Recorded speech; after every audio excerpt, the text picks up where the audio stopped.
ராமன் படாத துன்பமோ கண்ணன் படாத துன்பமோ ஒன்று கிடையாது. நாமெல்லாம் சாதாரண மனிதர்கள், எத்தனையோ துன்பங்களை அனுபவிக்கிறோம். ஆனால் பகவான் தேவை இல்லாவிட்டாலும் மனிதனாக பிறந்த போது நாம் படுவதை விட அதிகமான துன்பங்களை தான் அனுபவித்திருக்கிறார். நமக்கு யாரும் பட்டாபிஷேகம் உண்டு என்று சொல்லிவிட்டு அடுத்த நாள் காலை உனக்கு கிடையாது, காட்டுக்கு போன துரத்துவதில்லை. போன இடத்தில் நம்முடைய மனைவியை பறித்து கொண்டு போய் எங்கு வைத்திருக்கிறார்கள் தெரியாமல் நாம் துன்பப்படுவதும் இல்லை. கூட இருந்த நண்பரான ஒரு தகப்பனார் ஸ்தானத்தில் இருந்த ஜட்டாயு போன்ற ஒருவரை யாரும் கொல்லுவதும் இல்லை. இப்படிப்பட்ட துன்பங்கள் நமக்கே கிடையாது. ஆனால் பகவான் இந்த உலகத்தில் பிறந்த போது இத்தனையும் தான் அனுபவிக்கிறார். கண்ணனாக பிறந்த போதும் பல துன்பங்கள்.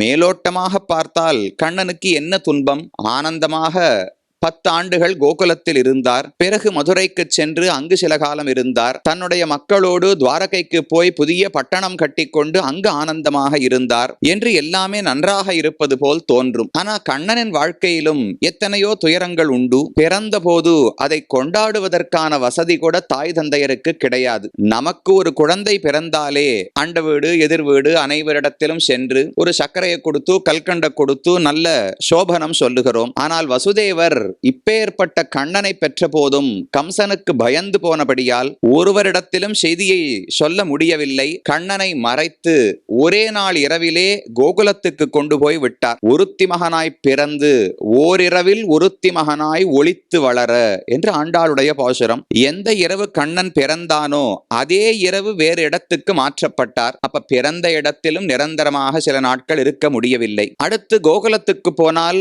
10 ஆண்டுகள் தான். அதற்கு பிறகு அங்கிருந்து தனக்கு உயிர் போன்ற கோபிகைகளை விட்டு பிரிந்தார் கண்ணன். திரும்ப கோகுலத்துக்கு சென்றதாக சரித்திரமே கிடையாது. அவர்களோடு சேர்ந்து அதற்கு பிறகு இருக்கவில்லை. மதுரைக்கு வந்தவர் அங்கும் இருக்க முடியாமல் கல்வி பயில்வதற்காக உஜ்ஜைன் எனப்படுகிற இடத்துக்கு சென்றார். திரும்ப மதுரைக்கு வந்தார். அங்கிருந்து துவாரகைக்கு போனார். பாண்டவர்கள் அழைத்த போதெல்லாம் இந்திரபிரஸ்தத்துக்கு ஓடிச் சென்றார். எப்போதுமே நிலையாக ஒரு இடத்தில் கண்ணன் இருந்ததே கிடையாது. கடைசியில வைகுந்தத்துக்கு புறப்பட்டு போகும்போதும் கண்ணனுக்கு கூட ஒருவருமே கிடையாது. தன்னுடைய தேரோட்டி அவனையும் அனுப்பிவிட்டார் கண்ணன். ஒரு வேடன், அவன்தான் கண்ணன் காலிலே அம்பை எய்தவன். அவனுக்கும் அனுகிரகத்தை செய்து அனுப்பிவிட்டார். இப்ப யாரும் இல்லாத போதுதான் தன்னுடைய வைகுந்தத்துக்கு புறப்பட்டு திரும்பவும் சென்றார். நாம் மரணம் அடையும் போதே உறவினர்கள் எல்லாம் அருகில இருக்க வேண்டும்னு எதிர்பார்க்கிறோம். ஆனால் கண்ணனுக்கு அப்படிப்பட்ட பாக்கியம் இல்லை. அப்ப பகவானுடைய அவதாரங்களை பார்த்தால் நாம் படாத துன்பங்களை கூட